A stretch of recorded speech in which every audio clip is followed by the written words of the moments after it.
வந்துட்டு உங்கள் ஆதார் கார்டை வச்சுக்கோங்களேன். நீங்கள் உங்களுக்கு நீங்கள் எப்போ ஆதார் கார்டு எடுத்தீங்கன்னு தெரியல. ஆதார் கார்டு எடுக்கும்போது உங்களோட ஃபோட்டோலாம் எடுத்து ஒரு சர்வரில் லோட் பண்ணியிருப்பாங்க. நீங்கள் ஒரு சிம் கார்டு வாங்குறீங்க அல்லது ஒரு வேலிடேட் பண்ணுறீங்க அப்படின்னா உங்கள் டீட்டெயில்ஸை கொடுக்கும்போது அது என்ன பண்ணும் அப்படின்னா ஆதார் சர்வரோட கனெக்ட் பண்ணி உங்கள் டேட்டாவை மேட்ச் பண்ணும் ஆக்சுவலாக. இப்போ நீங்கள் இமெயில் லாகின் பண்ணுறீங்க, இமெயில் உங்களோட யூஸ் நேம் பாஸ்வேர்ட் கொடுத்தோன்னா உங்களோட ஜிமெயிலுக்குள்ளே போது உங்கள் இன்பாக்ஸ்லாம் ஷோ பண்ணுது ஆக்சுவலாக.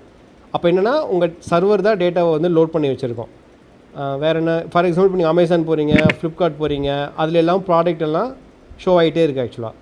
அது எல்லாம் எங்கேருந்து வருது அப்படின்னா அதெல்லாம் சர்வரில் தான் வச்சுருப்பாங்க. அவங்க சர்வரில் டேட்டா பேஸில் வச்சுருப்பாங்க.